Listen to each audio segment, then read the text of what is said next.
صلی اللہ علی محمد صلی اللہ علیہ وسلم۔ اعوذ باللہ السمیع العلیم من الشیطان الرجیم، بسم اللہ الرحمن الرحیم، والصلاة والسلام علی رسولہ الکریم۔ بخاری شریف باب الغسل ہم پڑھ رہے ہیں، اور آج جو باب ہم پڑھیں گے یہ باب ہے کہ کتنے پانی سے غسل جو ہے وہ نبی کریم صلی اللہ علیہ وسلم کیا کرتے تھے، اور اس کی مختلف جو حدیث ہیں اس کے بارے میں کچھ کم کچھ زیادہ جو تفصیلات آئیں گی ان کو ہم دیکھیں گے انشاءاللہ۔ تو یہ پہلی جو حدیث ہے یہ ہے 100 یا اس کے قریب پانی سے غسل کرنے کا بیان۔ 100 پانی جو ہے 100 کی مختلف تشریحات فقہا نے بیان کی ہیں، اور کسی نے اس کو چھوٹا کسی نے بڑا کہا ہے کہ، لیکن عام طور پہ اگر ہم اپنے اس وقت دیکھیں تو 4-5 سیر کے قریب جو پانی ہے وہ 100 بنتا ہے۔ بہرحال کافی اختلاف ہے کہ یہ کتنا پانی بنتا ہے، بس ذہن میں یہ رکھیں کہ کم سے کم پانی جس سے غسل کیا جا سکتا ہے۔ تو یہ حدیث جو ہے ابو بکر بن حفص رضی اللہ تعالیٰ عنہ قال سمعت ابا سلمہ، ابو سلمہ یہ بیان کرتے ہیں، یقول وہ فرماتے ہیں، دخلت انا و اخو عائشہ، میں اور حضرت عائشہ کے بھائی داخل ہوئے، یعنی گئے ان کے پاس، علی عائشہ کہ عائشہ رضی اللہ تعالیٰ عنہ کے گھر گئے۔ ابو سلمہ جو ہیں یہ حضرت عبد الرحمن بن عوف کے بیٹے تھے، اور حضرت عائشہ رضی اللہ تعالیٰ عنہ کے رضائی بھانجے تھے۔ ان کی جو بہن تھی حضرت ام کلثوم حضرت عائشہ کی، ان کا دودھ انہوں نے پیا تھا، تو یہ آپ کے بھانجے تھے، اور ان کے ساتھ نبی کریم حضرت عائشہ رضی اللہ تعالیٰ عنہ کے بھائی تھے۔ تو یہ دونوں حضرت عائشہ کی طرف گئے، فسألہا، اور ان کے بھائی نے، اخوہا ان کے بھائی نے ان سے پوچھا، عن غسل النبی صلی اللہ علیہ وسلم، کہ نبی کریم صلی اللہ علیہ وسلم کیسے غسل کرتے تھے، یعنی انہوں نے غسل کے بارے میں پوچھا، مراد ان کی یہ تھی کہ کتنے پانی سے یا کس طریقے سے غسل کرتے تھے۔ تو حضرت عائشہ رضی اللہ تعالیٰ عنہ نے کیا کیا، فدعت بإناء نحو من صاع، انہوں نے ایک برتن منگایا جو تقریباً پانی منگوایا کیسا برتن میں جو 1 صاع کے برابر جس کے اندر پانی آتا تھا، فاغتسلت وافادت علی رأسہ وبیننا وبینہا حجاب۔ اب انہوں نے کیا کیا کہ اپنے درمیان پردہ لٹکایا ان کا اپنے درمیان، اور پردہ ایسا تھا کہ ان کا سر اور بازو انہیں نظر آ رہے تھے۔ پردے کے پیچھے کھڑی ہو گئیں اور انہوں نے پانی منگوایا، پانی اپنے سر پہ بہایا، اور پھر اس سے پورا جو اپنے جسم کے اوپر ڈالا، اور فرمایا کہ نبی کریم صلی اللہ علیہ وسلم ایسے غسل کرتے تھے۔ تو اب اس حدیث میں بہت سی لوگوں نے شکوک و شبہات اور عجیب و غریب سی باتیں کی ہیں، جی یہ کیا بات ہوئی کہ مردوں کے سامنے کھڑے ہو کے انہوں نے غسل کیا، اور بھائی اور بھانجا تھا تو مردوں کے سامنے بہرحال انہوں نے کس طرح سے کیا ہوگا، اگر پردہ موٹا تھا تو فائدہ کوئی نہیں، پتلا تھا تو نظر آ رہا ہوگا۔ لیکن یہ اس طرح کی جو لفظ چیزیں ہیں، ایسی کوئی بات نہیں ہے، کہ اس لیے کہ دونوں اجنبی نہیں تھے، دونوں ان کے محرم تھے، اور پردہ موٹا تھا، لیکن اس میں سے صرف ان کا سر جو ہے وہ اور بازو جو ہے ان کو نظر آ رہے تھے، اور انہوں نے صرف ان کو طریقہ ہی سمجھانا تھا، تو کپڑوں سمیت ہی انہوں نے ظاہر کیا ہوگا اسی طریقے سے ہی، بس ان کو سمجھانے کے لیے، اور گرمیوں کا موسم ہوگا تو انہوں نے پانی بس جو مصنون طریقہ تھا کہ پانی لیا، اور جس طرح سے نبی کریم صلی اللہ علیہ وسلم غسل کرتے تھے اس طرح سے غسل کر کے تو اوپر سے پانی ڈال کے انہیں دکھا دیا۔ اب یہ جو طریقہ ہے کہ ایک چیز ہے کہ آپ بس بیان کر دیں درس کی صورت میں، اور دوسری ہے کہ اس کو ڈیمونسٹریٹ کریں اور کر کے دکھائیں، تو وہ ہمیشہ یاد رہتا ہے، کبھی بھولتا نہیں ہے۔ پیچھے ہم وضو کے طریقے پڑھ چکے ہیں کئی صحابہ سے، جب دوسرے صحابہ نے پوچھا کہ نبی کریم صلی اللہ علیہ وسلم وضو کیسے کرتے تھے، تو ہم نے پڑھا کہ انہوں نے برتن منگایا، اور برتن لکڑی کا تھا، اور کہیں ہم نے پڑھا برتن پتھر کا تھا، اور کہیں 1 صاع پانی تھا، اور کہیں اس سے کم تھا، اور کہیں زیادہ تھا۔ یہ ساری تفصیلات ہم باب الوضو میں پڑھ چکے ہیں کہ مختلف صحابہ نے پانی منگایا اور پھر اسی طریقے سے وضو کیا، اور کر کے دکھایا کہ یہ طریقہ تھا نبی کریم صلی اللہ علیہ وسلم کا وضو کرنے کا۔ تو اسی طرح سے عائشہ رضی اللہ تعالیٰ عنہ نے بھی پانی منگایا، پردے کے پیچھے کھڑی ہو گئی، اور بس طریقہ جو تھا سر اور بازو کے ذریعے انہوں نے اس کو دکھایا، اور مقصد یہ تھا کہ جو غسل جنابت ہے اس کے لیے ضروری نہیں ہے کہ اس کو مل کے جیسے میل اتارنے والا طریقہ ہے، بلکہ پاکی حاصل کرنی ہے، اور اس پاکی کے لیے پانی بہا دینا کافی ہے کہ پانی بہا لیں تو جو وضو ہے، جو غسل ہے وہ ہو جائے گا۔ تو اس کا ہمیں ایک عملی مظاہرہ صلح حدیبیہ کے موقع پہ بھی ہم دیکھتے ہیں کہ جب نبی کریم صلی اللہ علیہ وسلم نے صحابہ کو حکم دیا تھا کہ بس اب حرام سر منڈوائیں اور حرام کھول دیں، تو صحابہ نہیں اٹھے تھے. تو اس وقت تو تمہیں سلمہ رضی اللہ تعالیٰ عنہ آپ صلی اللہ علیہ وسلم کے ساتھ تھیں، تو انہوں نے یہ فرمایا تھا کہ مناسب یہ ہے کہ آپ خود اپنا سر منڈوائیں اور احرام کھولیں، تو پھر صحابہ بھی کر دیں گے. تو آپ نے ایسا ہی کیا، تو پھر صحابہ جلدی جلدی اٹھے اور انہوں نے بھی اپنے سروں کو منڈوایا. تو مطلب یہ ہے کہ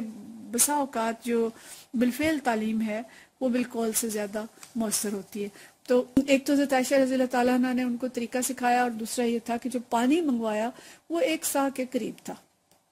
مطلب یہ کہ غسل جنابت میں بہت زیادہ پانی بہانا یا اسراف کرنا وہ مناسب نہیں ہے. مقصد بس طہارت ہے. تو پورا جسم اگر ایک دفعہ گیلا ہو جاتا ہے تو غسل ہو جائے گا. اس کے لیے یہ ضروری نہیں ہے کہ بس مل مل کے رگڑ رگڑ کے صابن لگا لگا کے بہت زیادہ پانی جو ہے وہ بہایا جائے.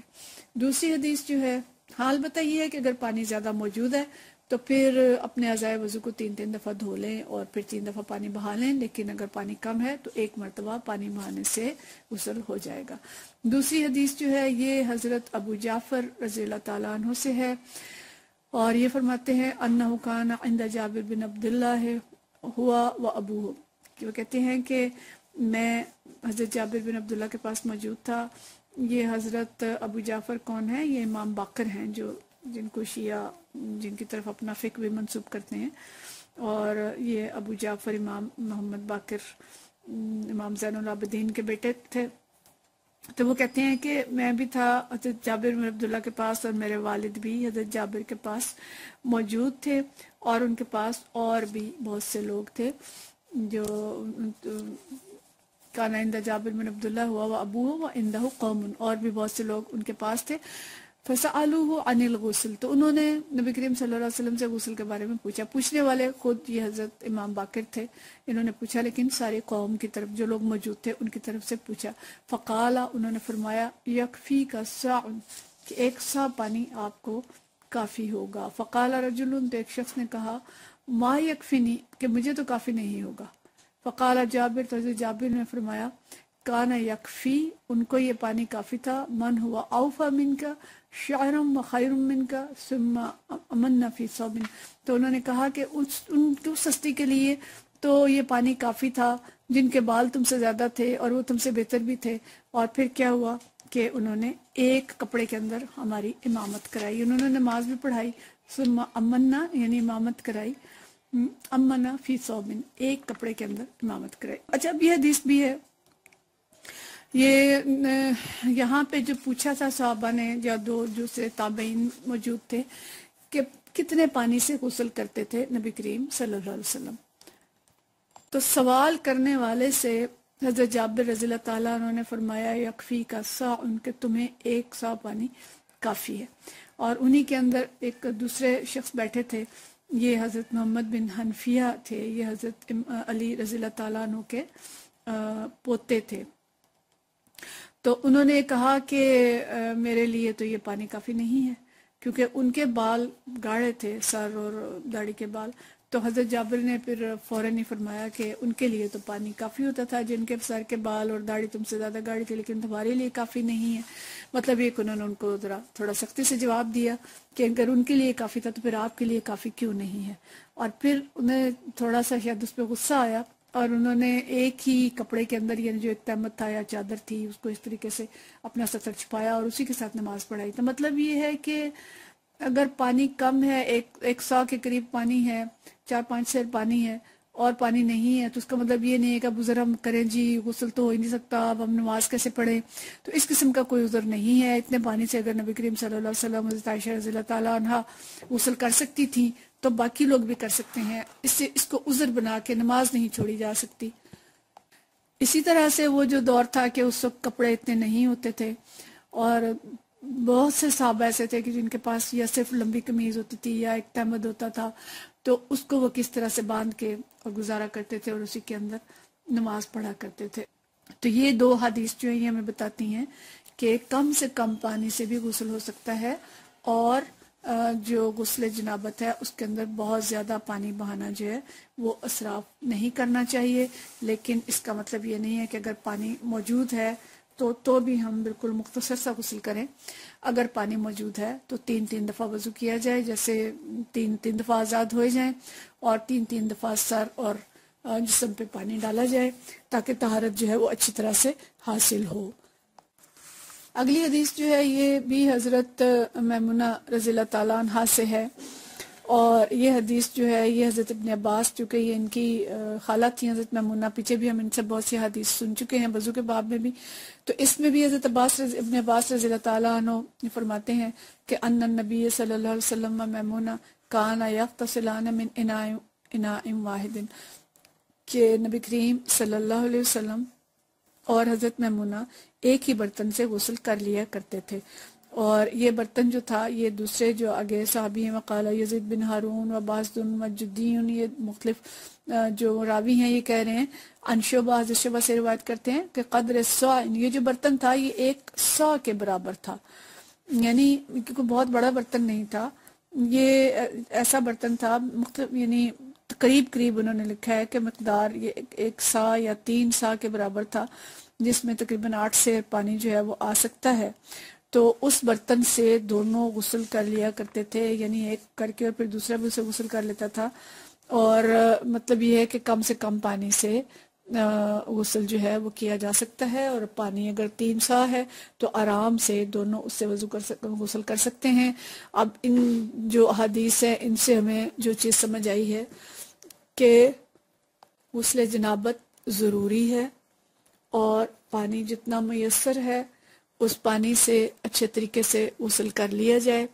اب دیکھیں کہ یہاں یہ چیز جو ہمیں سمجھنی چاہیے کہ غسل جنابت کا مقصد صرف یہ نہیں ہوتا کہ بدن سے جو گندگی ہے وہ اتاری جائے، وہ تو جب استنجا کر لیا تو ایک لوٹا پانی سے، تھوڑے سے پانی سے بھی وہ ہو سکتا ہے۔ اصل میں یہ جو چیز ہے غسل جنابت جو فرض کیا گیا ہے یہ طہارت مقصد ہے، اور طہارت کے ساتھ اس کے بہت سارے ضمنی مقاصد ہیں، وہ بھی ہمارے ذہن میں رہنے چاہیے کہ یہ شہوت کو دور کرتا ہے، اس کو ٹھنڈا کرتا ہے، اور جو آج کل شیطانی جذبات جو میڈیا کے ذریعے اور دوسری بہت ساری شیطانی چیزیں ہیں جو ہمارے ارد گرد ہیجان خیز چیزیں ہیں، ان سب سے بھی بچنے کے لیے اور بہت سے جو جذبات ہیں ان کو قابو پانے کے لیے بھی غسل اس میں معاون ہوتا ہے۔ اللہ تعالیٰ کا جو نظام ہے، آپ دیکھیں کہ نماز سے صرف روحانی فوائد نہیں حاصل ہوتے، کتنے جسمانی فوائد حاصل ہوتے ہیں۔ روزہ جو ہے وہ صرف ایسی چیز نہیں ہے کہ تقویٰ پیدا ہو گیا اس سے اور کچھ حاصل نہیں ہوا، روزہ کتنی ساری جسمانی بیماریوں کا علاج ہے، اور کتنی دوسری چیزیں ہیں جو فوائد ہیں، طبی فوائد ہیں جو ہم اس سے حاصل کرتے ہیں۔ اسی طرح سے اگر حج ہے، زکوٰۃ ہے، تو ان کے صرف روحانی فوائد نہیں ہیں بلکہ بہت سارے جسمانی فوائد بھی ہیں، اور بہت سارے جو معاشرتی فوائد ہیں، ان کے ذریعے اتحاد امت ہے، نماز بعد جماعت سے بھی حاصل ہوتا ہے، اور حج سے بھی حاصل ہوتا ہے، اور روزے سے بھی حاصل ہوتا ہے۔ اسلام کے جتنے احکام ہیں وہ صرف یک طرفہ فوائد نہیں ہیں بلکہ ان کے اندر بہت ساری چیزیں ہیں جو ضمنی طور پہ ہم حاصل کرتے ہیں۔ تو اسی طرح سے جو غسل جنابت ہے، اس کی تفصیلات میں اگر ہم جائیں تو اس سے ہمیں بہت سارے فوائد حاصل ہوتے ہیں، اور یہ ایک انسان کی جو شہوانی خواہشات ہے اس کو اعتدال پہ رکھتا ہے، اور انسان کے جذبات کو بھی کنٹرول رکھتا ہے، اور اس کے ذریعے بہت ساری دیگر جو نفسیاتی چیزیں ہیں وہ ہمیں حاصل ہوتی ہیں۔ تو اس لیے اس کا مقصد یہ نہیں ہے کہ ہم یہ ہفتے بعد یا 10 دن بعد نہا رہے ہیں تو بس رگڑ رگڑ کے اس سے نہائیں گے، وہ غسل دوسرا غسل ہوگا جو صفائی کے لیے حاصل کیا جائے گا، اور جو غسل جنابت ہے اس کا مقصد تھوڑے پانی سے بھی پورا ہو سکتا ہے، لیکن وہ غسل ضروری ہے تاکہ اس کے روحانی، جسمانی اور جو دیگر فوائد ہیں وہ سب جو نفسیاتی فوائد ہیں وہ بھی ہم حاصل کر سکیں۔ تو اللہ تعالی ہمیں ایمان اور یقین ایسا عطا فرمائے کہ ہم تمام شرعی تقاضے جو ہیں دین کے ان کو پورا کر کے اور دین کے اندر پورے کے پورے داخل ہوں، اور پورے طرح سے اپنے دین کے جو فوائد ہیں وہ حاصل کر سکیں۔ وآخر دعوانا الحمدللہ رب العالمین۔